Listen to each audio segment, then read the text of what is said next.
Buenos días a todos. Bienvenidos a esta webinar de novedades de la ley de la cadena alimentaria.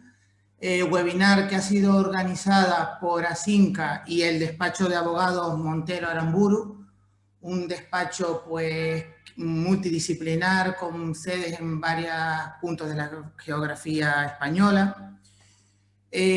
Para esta webinar contamos con dos expertas en la materia que nos van a hablar un poco del presente y futuro de esta ley de la cadena alimentaria, junto con las últimas novedades que han habido una vez que el gobierno ha aprobado el recientemente proyecto de modificación de esta ley de la cadena alimentaria.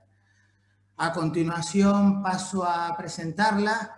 En primer lugar va a intervenir Soledad Fernández. Soledad Fernández es abogada de este despacho con una amplia trayectoria y ella nos va a presentar lo que es el presente de la ley de la cadena alimentaria. A continuación va a intervenir Esperanza Borrero, que nos va a hablar del futuro de la cadena alimentaria y de estas novedades que han habido, que se han aprobado recientemente, como les comenté. Yo creo que ellas son las que tienen que tomar la palabra, porque en definitiva son las que saben de esta materia y nos las van a exponer muy bien. En Las Palmas tengo a mi compañera Lole. Únicamente decirle a todos los participantes, reiterarles la bienvenida a esta webinar y decirles que al final vamos a contar con un espacio de ruegos y preguntas en el que van a poder intervenir todo el que quiera, pero sí que es verdad, si ustedes ven en la pantalla, al más inferior, hay una pestañita que pone chat. Cuando al final ya de la exposición de ellas dos se quiere intervenir, tienen que pinchar en esa pestaña de chat y se les va a abrir una ventana que pone enviar a. Ahí tienen que poner enviar a panelistas y participantes. Tienen que elegir la opción de panelistas y participantes para que todos podamos ver esas preguntas que ustedes van a hacer y que a posteriori, pues tanto Soledad, Esperanza o incluso algún otro participante que quiera intervenir, pues puede hacerlo. Yo sin más, agradecer al despacho esta disposición que han tenido con ASINCA. Siempre es un placer contar con la experiencia, porque son auténticos profesionales en la materia y nos los van a exponer de una manera clara y concisa. Soledad, todo tuyo.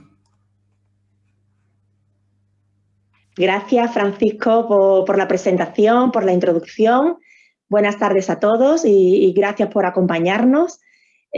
Como ha comentado Fran, vamos a hablar en primer lugar del presente de la cadena alimentaria, es decir, de las obligaciones que actualmente les impone la ley y de las consecuencias jurídicas de su incumplimiento. A continuación, mi compañera Esperanza Borrero pues, hablará del futuro de la ley de la cadena alimentaria, de esa gran reforma que está por venir y también les dará unos consejos o recomendaciones que en nuestra opinión pues, pueden ser muy útiles para que sus empresas puedan cumplir la ley y no tengan problemas y finalmente pues abriremos turno de preguntas como ha dicho Fran. Queremos agradecer a ASINCA también que nos dé acceso a sus asociados y que, bueno, pues que entre todos pues podamos abrir un debate interesante sobre la ley. Si les parece, para hacer más fácil el seguimiento de nuestra exposición, voy a compartir con ustedes una presentación. Aquí la tenemos. Compartir pantalla. Aquí. Efectivamente, novedades de la ley de la cadena alimentaria, presente y futuro. En primer lugar, a ver, un segundo, no pasa hacia adelante. No sé, aquí lo tenemos, el contexto normativo y temporal. Como sabéis, la ley de la cadena alimentaria es del año 2013, entró en vigor en enero de 2014 y ha habido una reciente gran reforma que se llevó a cabo precisamente por un Real Decreto 5/2020 de 25 de febrero. Hubo importantes novedades, se ampliaron las infracciones y se endurecieron las sanciones y además este Real Decreto Ley concedió un plazo de 6 meses para que los contratos alimentarios en vigor se pudieran adaptar a las nuevas exigencias. Este plazo expiró el pasado 26 de agosto, por lo cual todas las empresas que no se hayan adaptado a estas nuevas exigencias pues tienen el riesgo de poder ser inspeccionadas y sancionadas. Y además se avecina una segunda gran reforma, que es de la que hablará mi compañera Esperanza, del futuro. Esta gran reforma motivada fundamentalmente porque debe incorporarse a nuestro ordenamiento jurídico interno una directiva del año 2019, /633, que versa sobre prácticas comerciales desleales en este sector, en el ámbito alimentario, en el sector alimentario. Pues bien, centrándonos en la actualidad, en el ámbito de aplicación, hay relaciones comerciales que están incluidas en el ámbito de aplicación de la ley y otras que están explícitamente excluidas. ¿Cuáles son las incluidas? Pues todas las relaciones comerciales entre operadores de la cadena alimentaria, desde la producción hasta la distribución de alimentos o productos alimenticios. E igualmente las relaciones comerciales en el ámbito de los procesos de envasado, transformación y acopio para su posterior comercialización. Igualmente están incluidas las compras de animales vivos, piensos y materias para la alimentación animal. ¿Qué relaciones están explícitamente excluidas? Pues las entregas de productos que hacen los socios cooperativistas a sus cooperativas cuando están obligados a ello por sus estatutos, el transporte, el canal ODECA, es decir, las ventas que se realicen a hoteles, restaurantes, bares y cafeterías y las relaciones con consumidores. Pero es que además, dentro del ámbito de aplicación de la ley, hay que distinguir dos grandes bloques. Un bloque que se aplica a aquellas relaciones comerciales en las que existe una situación de desequilibrio de uno de los eslabones de una de las partes con respecto al otro, que es el ámbito reforzado de la ley, y otro bloque de artículos y de preceptos que se aplican a todas las relaciones incluidas en el ámbito de aplicación de la ley, aun cuando no exista esa situación de desequilibrio. Así, en el ámbito reforzado, decíamos, estas transacciones tienen que ser superiores a 2.500 euros y el desequilibrio lo define la ley en los siguientes supuestos. Pues un operador tenga la condición de pyme y el otro no la tenga, o que un operador tenga la condición de productor primario, bien del sector agrario, forestal, pesquero, y el otro no lo tenga, o bien que exista una relación de dependencia económica respecto de la otra parte. ¿Y cómo define la ley esa dependencia económica? Porque en el año anterior la facturación de ese operador haya sido del 30% hacia el otro operador, del 30% o más. Vamos a hablar primero de las obligaciones que impone la ley en todas esas relaciones comerciales del ámbito reforzado, es decir, entre partes en las que una de ellas se encuentra en una posición de desequilibrio o de debilidad y otra en una posición fuerte. Todos los contratos deben celebrarse por escrito. La única excepción es que se entregue la mercancía y se pague al contado. Y además deben tener un contenido mínimo, que es pues el habitual en todos los contratos, la identificación de las partes, del objeto del contrato, la fijación del precio fijo o variable, las condiciones de pago, las condiciones de entrega, los derechos y obligaciones de las partes, la información que deben suministrarse las partes recíprocamente, la duración y las condiciones de renovación o modificación, las causas y efectos de extinción y, ojo, una novedad muy importante introducida por el Real Decreto Ley de febrero de este año, y es que cuando el contrato se celebre con un operador del sector primario, agrícola, pecuario o forestal, debe indicarse explícitamente que el precio pactado en el contrato cubre el coste efectivo de producción del vendedor. Me quiero detener en el precio variable. Efectivamente puede pactarse un precio variable, pero ojo, este precio variable debe referirse a factores objetivos no manipulables y expresamente establecidos en el contrato. Está prohibido terminantemente que los factores hagan referencia a precios participados por otros operadores. Es decir, la ley prohíbe expresamente las llamadas ventas a comisión. Esto, como sabréis, lo que os dedico, es muy habitual en el sector de las frutas y verduras. Se entregan por los productores las frutas y verduras al primer proveedor y este lo coloca en el mercado y en función del precio al que haya podido venderlo, paga a su proveedor, al productor primario. Esto está prohibido por la ley. Además, se persigue muy especialmente en las inspecciones. Se persigue que esté el precio fijado con anterioridad a la entrega de la mercancía. ¿Y qué factores se pueden emplear? Pues la situación del mercado, volumen entregado, calidad del producto. Aquí la ley no es demasiado clara, por lo que hay que analizar muy bien caso por caso. y un coste que necesariamente debe valorarse como un precio mínimo es el coste efectivo de producción del vendedor. ¿Qué otra obligación se contiene en el ámbito reforzado? Pues la conservación de la documentación, toda documentación relativa a cada transacción, es decir, lo que es albaranes, facturas, contratos, durante el plazo de 2 años. Nos vamos ahora a las prohibiciones, hablamos de prohibiciones porque son más prohibiciones que obligaciones, del ámbito amplio, aplicables a todas las relaciones comerciales de todos los operadores de la cadena.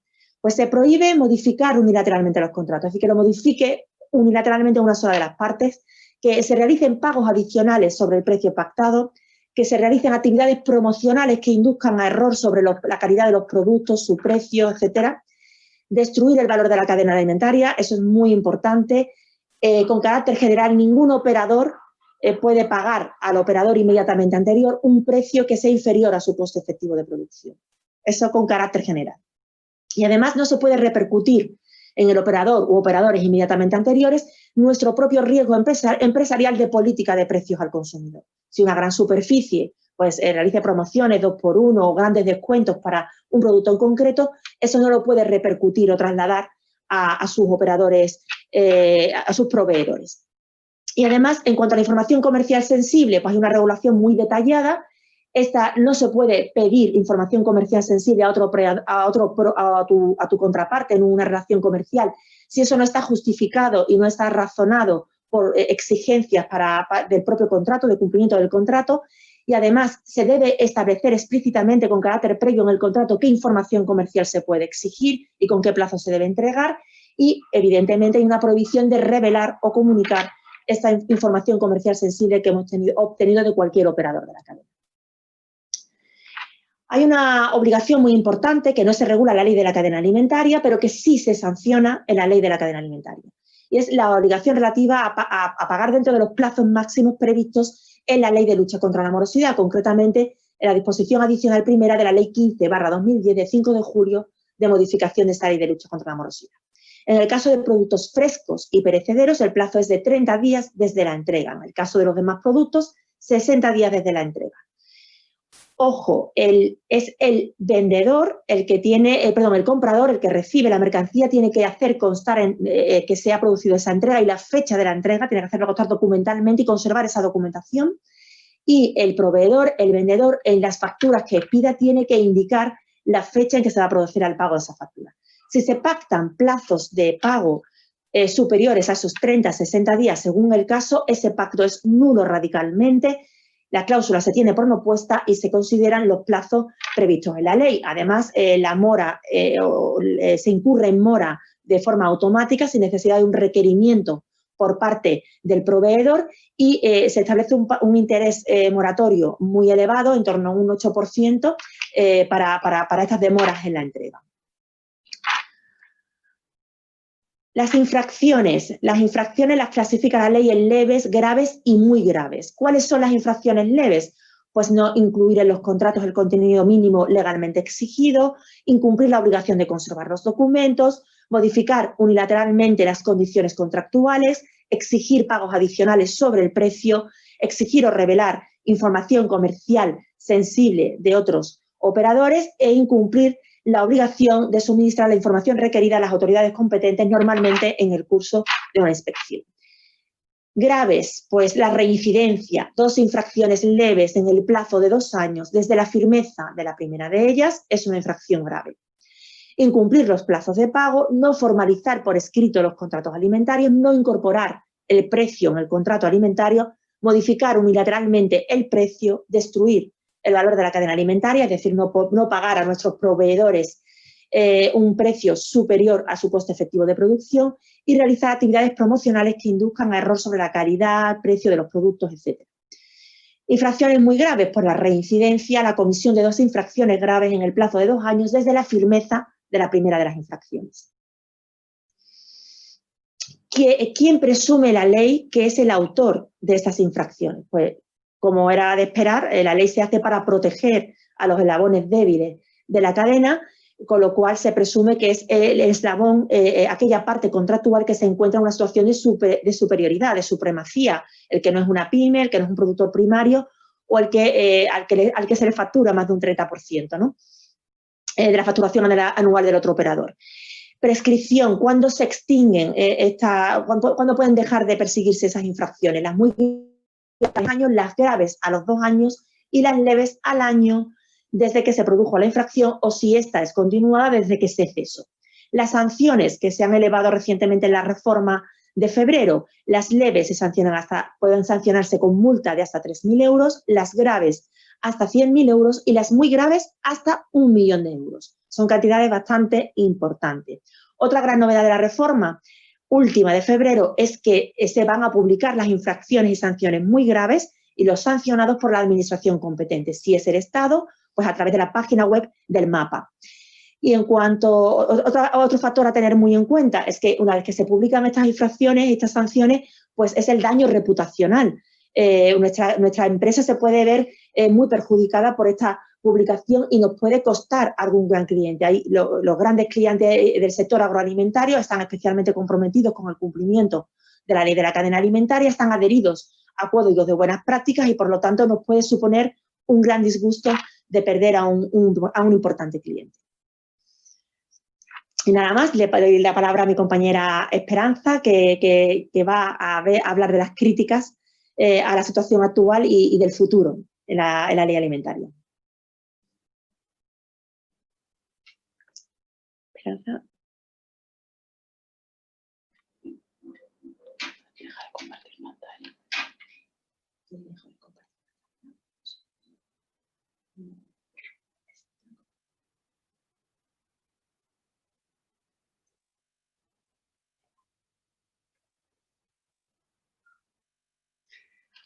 Buenas tardes a todos. Muchas gracias, Soledad, y muchas gracias, Francisco, también por la presentación. Paso a continuación, como ha dicho Soledad, a comentar las críticas, ¿no?, a la ley actual y también el futuro. Voy a compartirles también la presentación.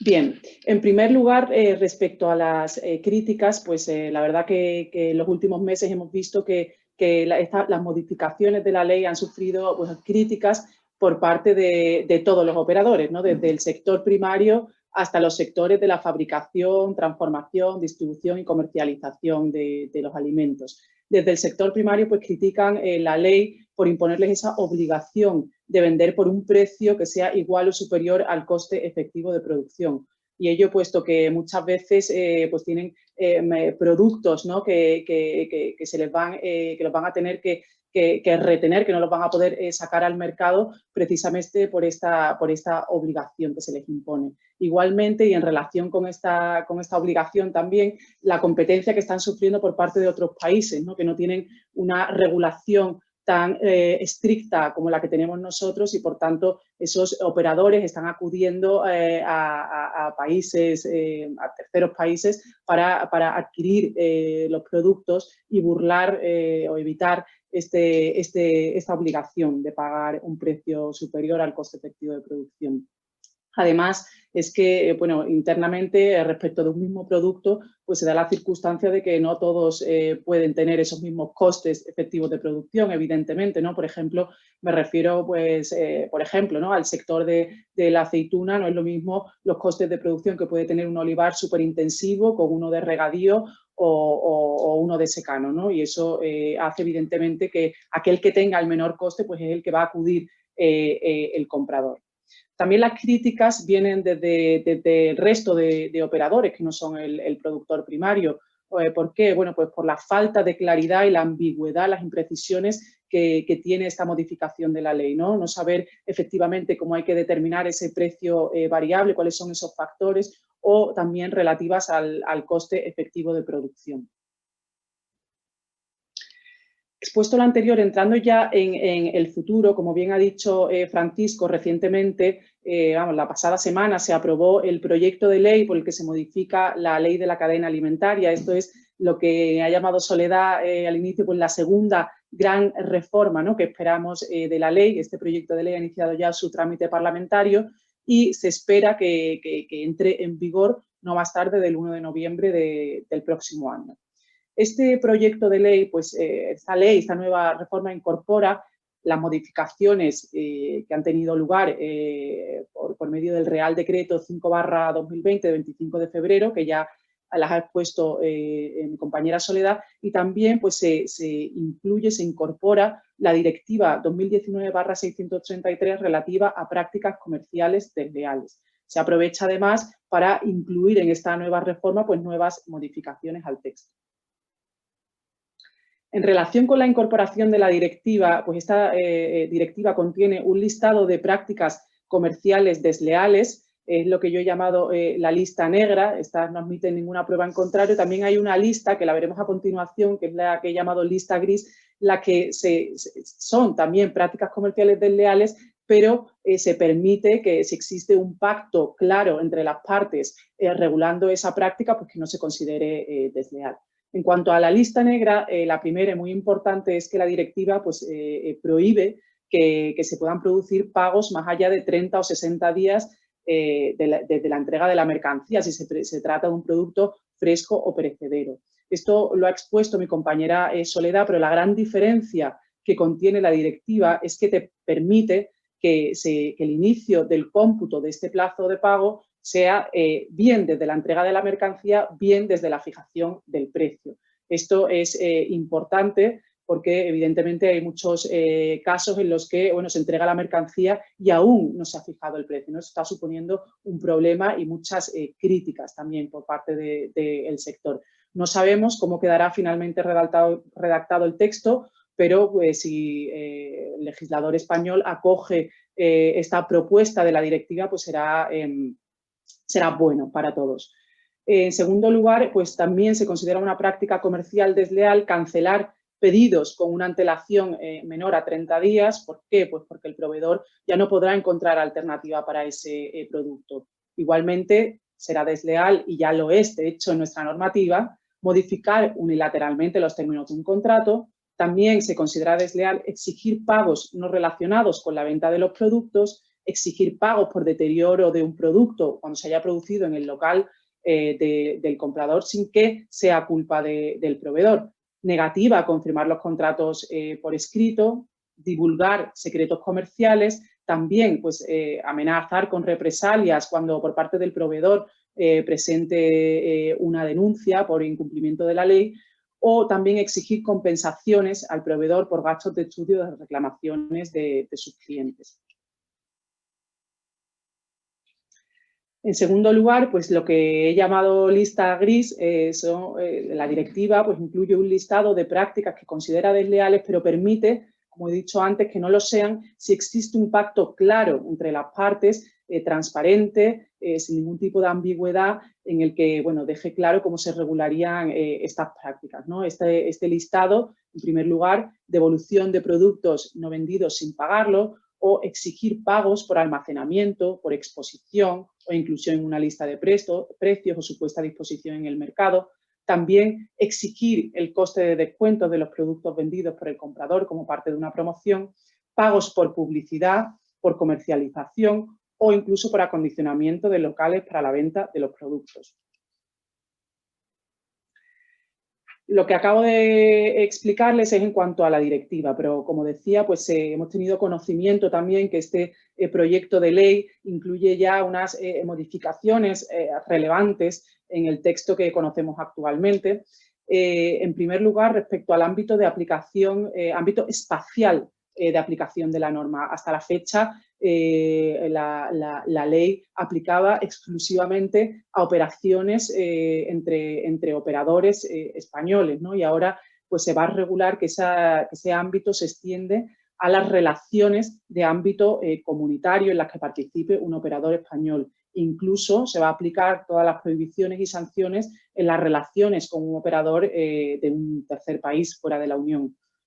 También el ámbito material de la norma, pues además de los productos alimentarios o alimenticios que ya son los que componen el ámbito de aplicación actual de la norma, pues se nos anuncia que se incluirán nuevas materias primas y otros productos contemplados en el anexo del Tratado de Funcionamiento de la Unión Europea. Deberemos esperar a ver el texto definitivo para saber con exactitud a qué productos concretos se referirá. Igualmente, se exigirá la contratación por escrito en todas las operaciones, sin excepción, y pues, evidentemente como consecuencia de la incorporación de la directiva, pues se prevén o se van a estipular, hay nuevas infracciones, como son pues cancelar un pedido 30 días antes de la fecha de entrega será una infracción leve, la obstrucción de la inspección grave, y además pues hay recalificación de otras que ya había existentes, en la que pues exigir pagos adicionales pasa de ser leve a grave. Además, se va a reconocer a la AICA, a la Agencia de Información y Control Alimentario, como autoridad competente, y además se le van a dar competencias para que entre en contacto con todos sus análogos en los diferentes países europeos para pues, llevar a cabo esta inspección y estar coordinados en cuanto a la verificación de los incumplimientos cuando se trate de una relación dentro del ámbito comunitario.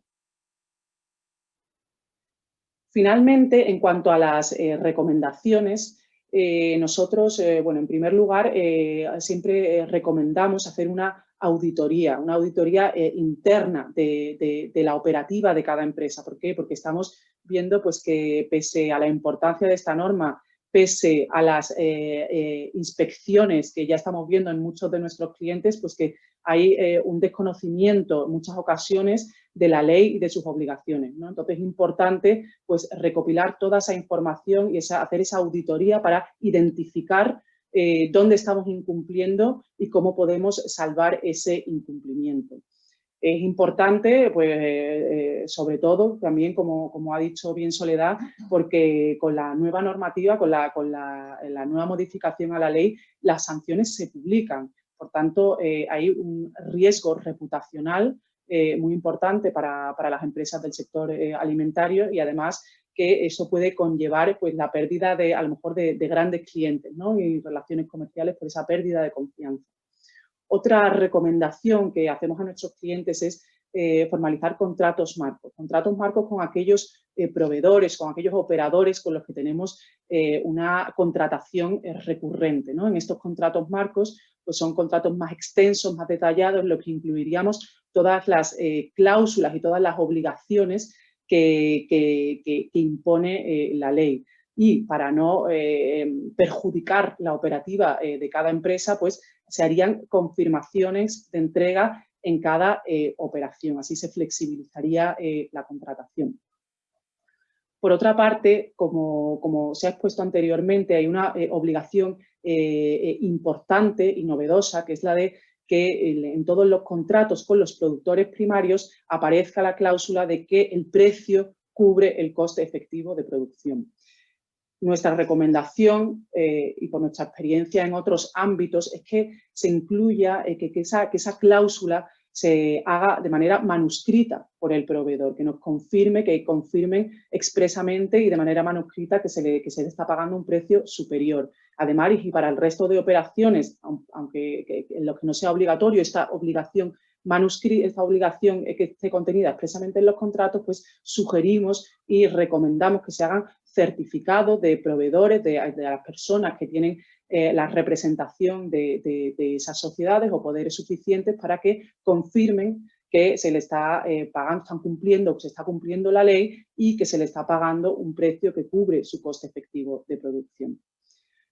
En la misma línea, pues también recomendamos una revisión pues, de todo el procedimiento, incluso la formación de personal. Formación personal para que conozcan todas estas obligaciones, estén siempre al día y saber cómo tienen que cumplirlas. Y en el mismo sentido, designar un responsable de cumplimiento de la ley de la cadena alimentaria para que pueda aglutinar toda esta información, sea el responsable de conservar la documentación y de pues, responder siempre que exista alguna duda, a lo mejor, ¿no? al resto de empleados.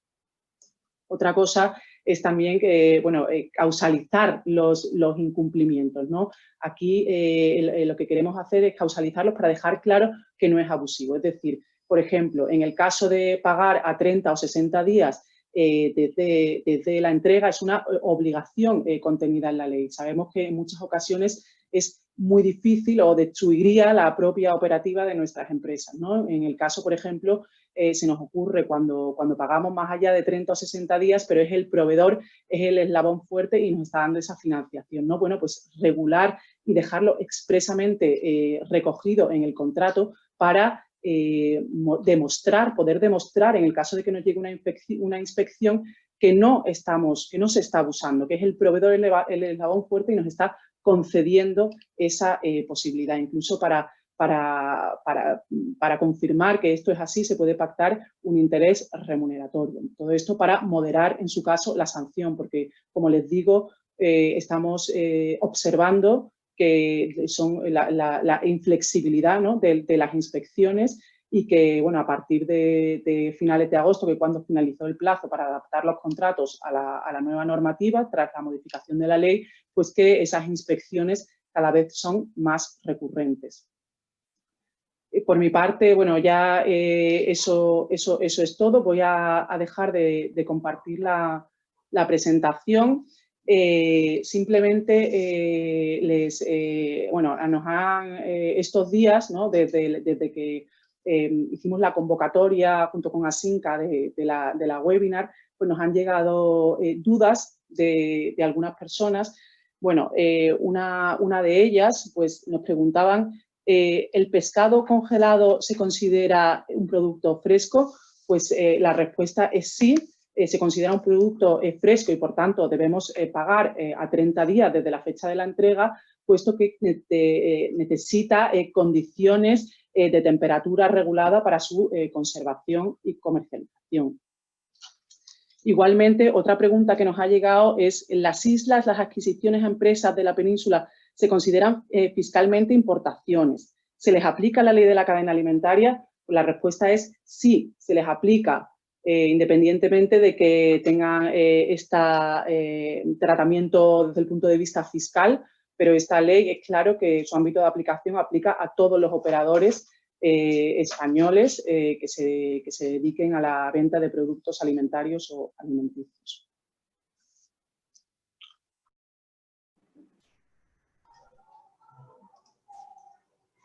Bueno. Hola de nuevo. Soledad, ¿vas a hacer? ¿Tienes? Sí, tenemos un par de preguntas más, Loles. ¿Tú vale. tienes alguna?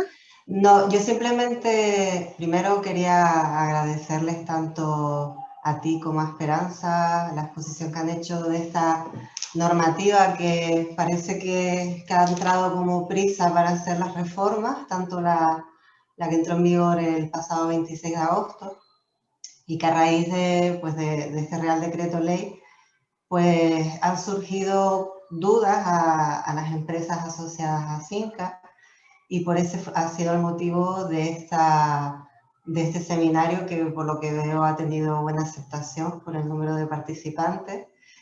Y bueno, y sobre todo también destacar que, bueno, que con la posible reforma de la ley, de la futura, con este proyecto que entrará en vigor en noviembre del año que viene, pues creo que sería interesante que las empresas pues se fueran poniendo un poco las pilas, estuvieran al tanto de todas sus obligaciones, y sobre todo, pues por lo que me comentaba Esperanza, que va a ampliarse el tipo de productos a los que va a estar afectada esta normativa, que son, como en principio sabemos, no es seguro, porque todo esto habrá que ver cuando se publique ese proyecto. Va a afectar no solo a productos del anexo 1 del tratado, que son básicamente agroganaderos pesqueros, sino también a todos los transformados con materias primas de ese anexo 1. Y en nuestro caso, pues estaba yo haciendo un pequeño sondeo, pues todas las industrias cárnicas, todas las productoras de pan, galletas, bollería, pastelería, pastas, harinas, chocolates, cervezas, o sea, todos estos productos y muchos más que no se me han ocurrido ahora.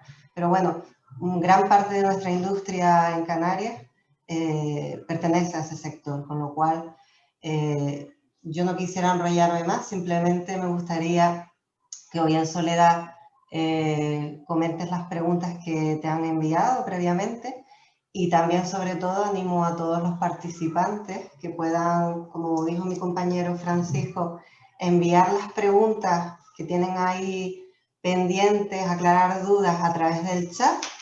Les recuerdo que deben pinchar en el botón chat y elegir la opción para enviar a todos los panelistas y participantes, porque sería bueno que todos viéramos las consultas.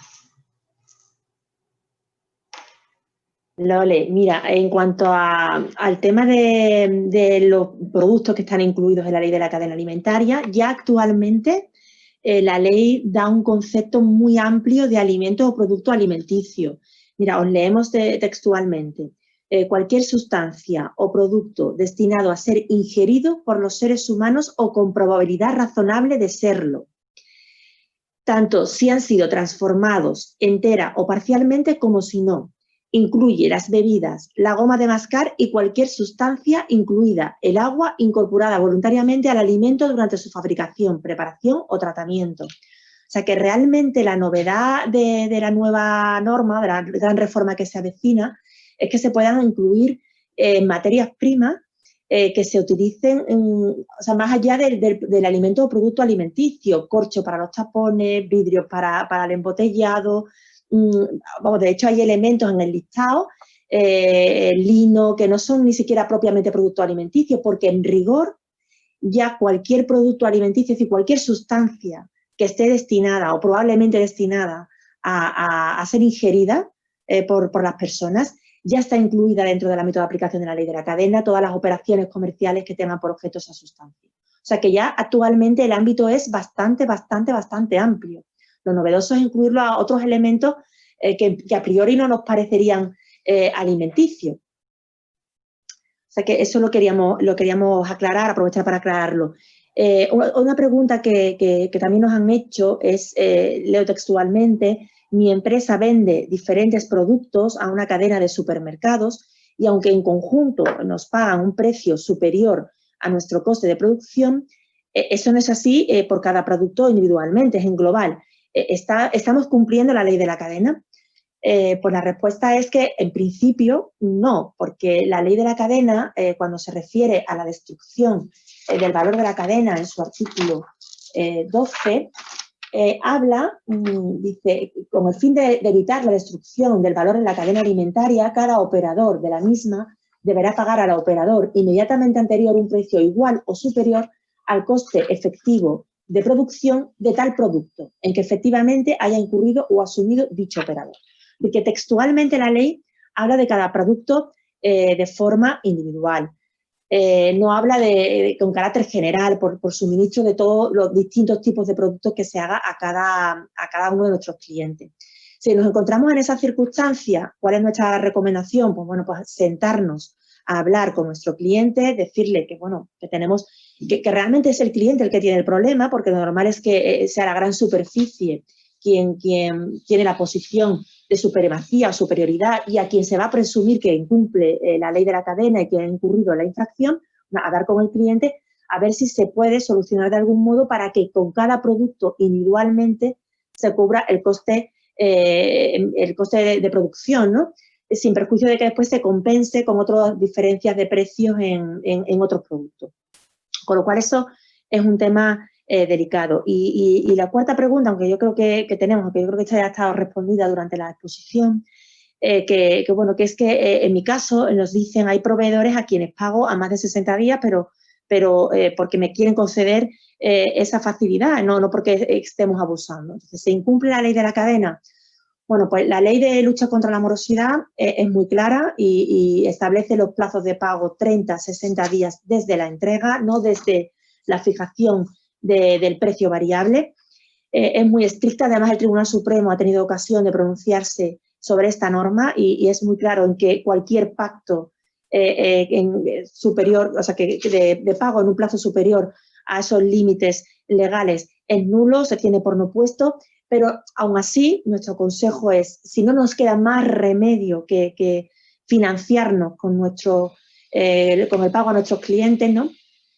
Pues por lo menos causalizarlo muy bien, o sea, dejar constancia por escrito que no hay ningún abuso de posición dominante, que al revés, que el cliente que la contraparte fuerte es el cliente y que la parte fuerte es nuestro proveedor y que le pagamos a un mayor plazo porque nos concede voluntariamente esa financiación e incluso para retribuir de algún modo esa financiación, pues pagar un interés remuneratorio pequeñito que nos permite a nosotros seguir con nuestra operativa. Y aquí sobre la marcha hay algunas preguntas más. Esperanza, si tú quieres leer alguna. La primera, si nos enviarán las presentaciones al final, por supuesto que sí. Les enviaremos la presentación sin ningún problema. Hay una pregunta que dice, ¿la ley crea alguna figura de arbitraje o mediación para los contratos? No crea ninguna figura como tal, pero si bien la ley sí que establece que se creará, y de hecho se creó, ¿no?, un código de buenas prácticas mercantiles en la contratación alimentaria, están adheridos a este código muchísimas empresas y sobre todo las grandes empresas del sector, las que también distribuyen al consumidor final. Y ahí sí que en esos códigos pues se recomienda que las partes incluyan en sus contratos que se someten a mediación. Y eso sí lo dice la ley, es decir, dice que cuando se crea este código de buenas prácticas y que en ese código se recomendará, y de hecho se recomienda que los que están adheridos a él pues se sometan a mediación. Pero no es ninguna imposición para todos los operadores de manera general que se establece en la ley. Aquí otra pregunta, Esperanza, dice, ¿del coste de producción se restan las subvenciones concedidas, como por ejemplo el cultivo de cereales? Precisamente esta es una de las críticas más importantes a la ley, en que no es muy explícita en cuanto a cómo o qué conceptos se incluyen para calcular el coste efectivo de producción del vendedor. Sí, pero por sentido común, por una interpretación teleológica, finalista, hombre, entendemos que si la subvención se concede al productor y al final es un ahorro en su coste, debería no incluirse, debería poder restarse del coste efectivo de producción, porque lo que se pretende es que pueda seguir manteniendo su producción y que pueda tenga al menos un margen de beneficio, que no venda a pérdida. Evidentemente, si la subvención es un ahorro para el productor, pero bueno, esto es una opinión particular, no hay ninguna interpretación auténtica ni jurisprudencia a la que nos podamos acoger. Pero bueno, a priori nos parece razonable que esa subvención. Hay también una polémica que aprovecho para comentar, la tengo al lado Esperanza, y es que realmente es que no se sabe si el coste efectivo de producción tiene que ser individualizado de cada operador o si se está refiriendo la ley a costes medios.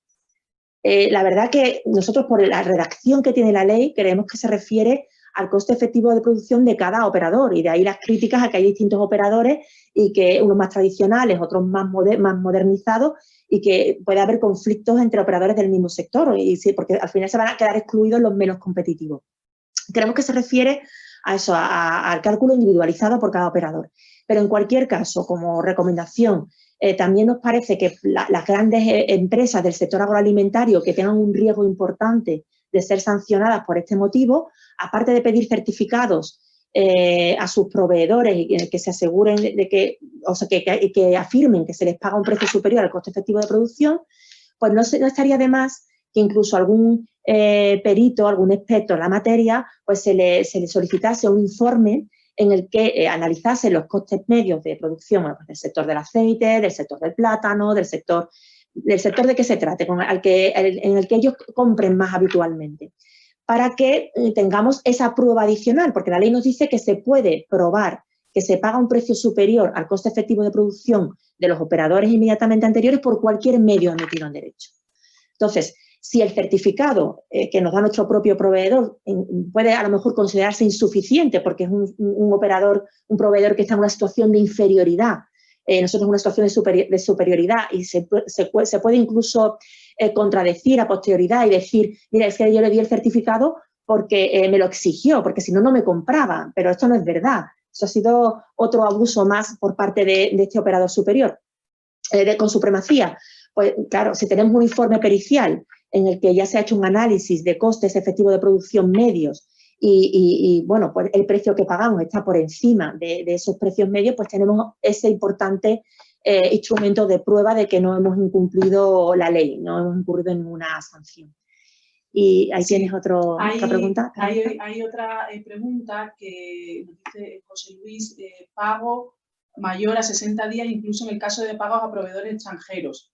O sea, lo que entiendo por esta pregunta es que usted contrata con un proveedor extranjero que le está pagando en un plazo superior a 60 días. ¿Qué supone esto, no? Bueno, pues en principio la ley, salvo que las partes hayan pactado, evidentemente, que se someten a la ley española, como he dicho antes, no aplica, aunque esta obligación de pagar a 60 o 30 días no está en la ley de la cadena alimentaria, pero sí está la sanción a dicho incumplimiento, la ley no aplica en la actualidad a estas operaciones. Pero ya sabemos que va a aplicar y que se va a regular expresamente. Esto ha sido una circunstancia que ha generado muchísima incertidumbre también. Esta pregunta nos la han hecho muchísimas veces, si aplica o no, no solo esta obligación, sino todas las contenidas en la ley, se aplica a las operaciones intracomunitarias y a las operaciones con operadores extranjeros. Y en principio la conclusión a la que hemos llegado es que no, ahora la confirmamos porque precisamente el proyecto de ley incluye ampliar el ámbito espacial de la norma a las relaciones intracomunitarias, las relaciones con proveedores extranjeros. Entonces la respuesta es que, bueno, actualmente no aplica, pero bueno, que ya de cara al futuro, si sabemos que se nos va a sancionar, incluso porque sea por ser un proveedor extranjero, y por tanto debemos ir adaptando esa operativa a nuestras recomendaciones, a la nueva normativa que se avecina.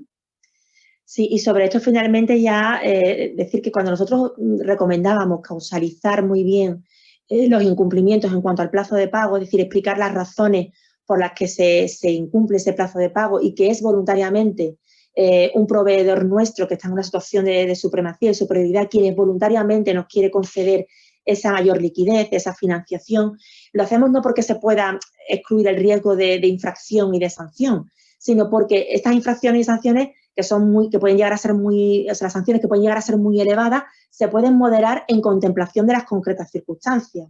Entonces, si al final no es una práctica abusiva que nosotros tengamos como empresa frente a aquellos operadores con respecto a los cuales tenemos una situación de superioridad o supremacía, sino que es al contrario, es una facilidad, una ayuda que nos concede un proveedor que está a la inversa, pues es mejor que conste por escrito, que se causalice e incluso que se dé la forma de una financiación en toda regla con un interés remuneratorio pequeño. Por lo menos para intentar, pero ya decimos, los inspectores de la ICA son muy inflexibles, muy rigurosos.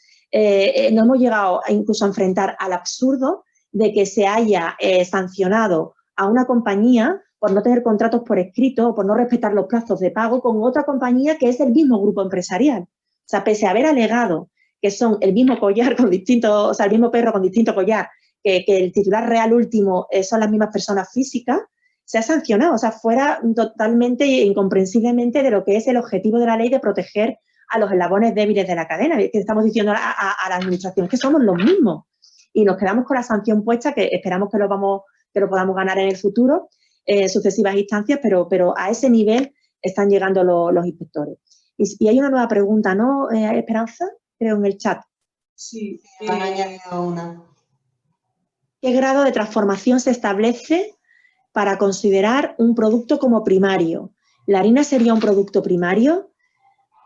No sé, la verdad es que es una cuestión que no se regula explícitamente en la ley, pero si el sector primario es el agrícola, pecuario, el pesquero y el forestal, el ganadero, se entiende que cualquier producto que pase por un proceso de transformación, aunque sea mínimo, como es el caso de la harina, ya no es primario, ¿no? El operador que vende ese producto, por lo menos en nuestra opinión, ¿no? Sí, yo pienso igual, porque además, como ha dicho Soledad en su presentación, la ley nace precisamente para proteger, ¿no?, a este sector agrícola, ganadero, forestal o pecuario, ¿no? Entonces, tienen que ser los productos que salen directamente de ahí, ¿no? Y por tanto, efectivamente, si hay una transformación en nuestro juicio, eso ya va un paso más. Sí, y bueno, ya finalmente para cerrar como broche en cuanto a las recomendaciones, a la recomendación que hacíamos de la expresión manuscrita de que el precio cubre el coste efectivo de producción. Bueno, por si acaso a lo mejor no ha quedado suficientemente claro con la exposición, solamente en los contratos con operadores primarios, solo con operadores primarios, eso tiene que constar por escrito en el propio contrato. Y ahí es nuestra recomendación con estos operadores primarios de que su manifestación sea manuscrita. ¿Para qué? Para que no se diga que es una cláusula predispuesta, impuesta, que ha pasado desapercibida por ese operador primario, si es posible, ¿no? Si lo permite, ¿no? la práctica habitual. Y para el resto de relaciones con otros operadores en que existe la misma obligación sustantiva de pagar un precio superior al coste efectivo de producción, pero no es necesario que conste explícitamente en el contrato, para ese caso sí recomendábamos los certificados, e incluso si no nos hemos adaptado a día de hoy a las nuevas exigencias de la ley, convendría ya pedir a nuestros proveedores que nos expidan esos certificados como medio de prueba para tenerlos ahí preparados en caso de una inspección. Sí, bueno, y ya por finalizar, que bueno, cualquier pregunta que se haya quedado, que no hayamos puesto aquí, pues tendrán nuestros correos electrónicos, nuestro teléfono a su disposición para formularla, ¿no? Con ocasión de, pues eso, del envío de la presentación, que por supuesto se la haremos llegar, pues pondremos también nuestros datos de contacto para que puedan hacernosla llegar. Y nada, bueno, agradecer de nuevo a Sinca, a Lole y a Fran, y bueno, y a todos los asistentes también. Sí, muy buenas tardes.